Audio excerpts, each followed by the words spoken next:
Hello people, Dibin short movie റിവ്യൂയിലേക്ക് എല്ലാവർക്കും എൻ്റെ ഹൃദയം നിറഞ്ഞ സ്വാഗതം. റിവ്യൂയിലേക്ക് പോകാം.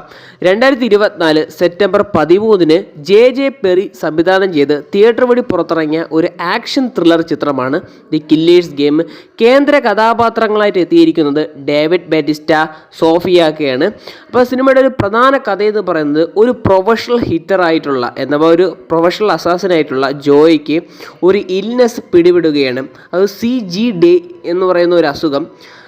ഡോക്ടർമാർ പറയുന്ന പ്രകാരം അത് വരുന്നവർക്ക് 3 മാസം വരെ ജീവനോടെ നിലനിൽക്കാൻ കഴിയുള്ളൂ എന്നാണ് ഡോക്ടർമാർ പറയുന്നത്. അപ്പോൾ അദ്ദേഹത്തിൻ്റെ റിട്ടയർമെൻറ്റും അടുത്ത് വരികയായിരുന്നു. അദ്ദേഹത്തിന് ഇടയ്ക്ക് വെച്ചാണ് ഒരു ഗേൾ ഫ്രണ്ടിനെ കിട്ടിയത്. അപ്പോൾ അവരെ എല്ലാവരെയും ഉപേക്ഷിച്ചത് കൊണ്ട് അദ്ദേഹം ഒരു തീരുമാനം എടുക്കുകയാണ്. തൻ്റെ അസാസിനായിട്ട് മരിക്കണമെന്ന് തനിക്കൊരു ആഗ്രഹമുണ്ടായിരുന്നു. അങ്ങനെ വേറെ ഒരു കോൺട്രാക്ട് ലെറ്റർ ചെന്ന് കണ്ട് തന്നെ സ്വയമായിട്ട് സമർപ്പിക്കുകയും 24 മണിക്കൂറിനകത്ത് വെച്ച് തന്നെ കൊന്നു തരണമെന്ന് ഒരു റിപ്പോർട്ട് അവരുടെ കൊടുക്കുകയാണ്.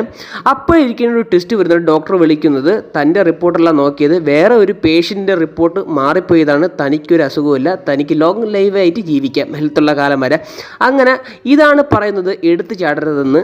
നമ്മുടെ നായകന് സ്വന്തം കെണിയെ തന്നെ എങ്ങനെ അഴിച്ചു മാറ്റുള്ള കഥയാണ് സിനിമയിലൂടെ പ്രധാനമായി ചർച്ച ചെയ്തു പോകുന്നത്.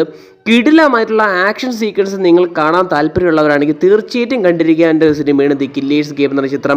ഇത് ബോക്സ് ഓഫീസിൽ നല്ല ഫ്ലോപ്പ് എന്നാണ് അറിയപ്പെടാൻ സാധിച്ചത്. പക്ഷേ എനിക്ക് ഈ സിനിമ വളരെയധികം ഇഷ്ടപ്പെട്ട്.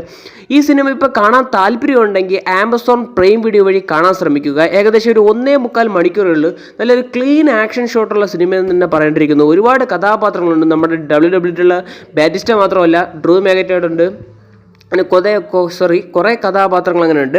പിന്നെ നമ്മളെ റെബൽ പോലുള്ള നായികയാണ് ഇതിൽ നായികയിൽ വന്നിട്ടുള്ളത്. അങ്ങനത്തെ ഒരു പ്രത്യേകതയുണ്ട്. സോഫിയാണ് നായികയിൽ വന്നിട്ടുള്ളത്.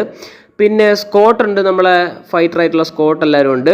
എല്ലാവരും സ്ക്രീൻ പ്രസൻസ് അത്യാവശ്യത്തിന് ഉണ്ടെന്ന് തന്നെ പറയേണ്ടിയിരിക്കുന്നു. പക്ഷേ എന്നിരുന്നാൽ പോലും ബാറ്റിസ്റ്റയുടെ അഭിനയം അത്ര എനിക്ക് വർക്കൗട്ട് ആയിട്ടില്ല. പക്ഷേ ആക്ഷൻ എല്ലാം ഗംഭീരമായി വന്നിട്ടുണ്ട്.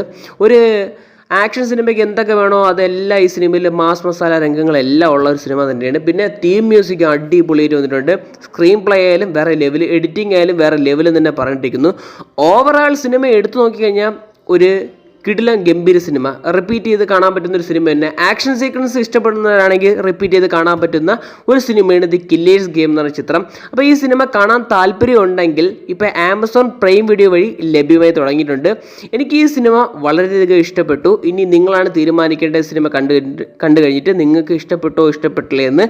ഇത് എൻ്റെ അഭിപ്രായമാണ് ഞാൻ പറയുന്നത്. ഇനി നിങ്ങളിത് കാണുമ്പോൾ നിങ്ങൾക്ക് ഇഷ്ടപ്പെടാതിരിക്കാം, അത് നിങ്ങളുടെ അഭിപ്രായമായിരിക്കണം. അപ്പോൾ വീഡിയോ ഇഷ്ടപ്പെട്ട് കഴിഞ്ഞാൽ ലൈക്ക് ചെയ്യുക, ഷെയർ ചെയ്യുക, സബ്സ്ക്രൈബ് ചെയ്യുക. വീഡിയോ കണ്ടതിന് വളരെയധികം നന്ദിയുണ്ട്.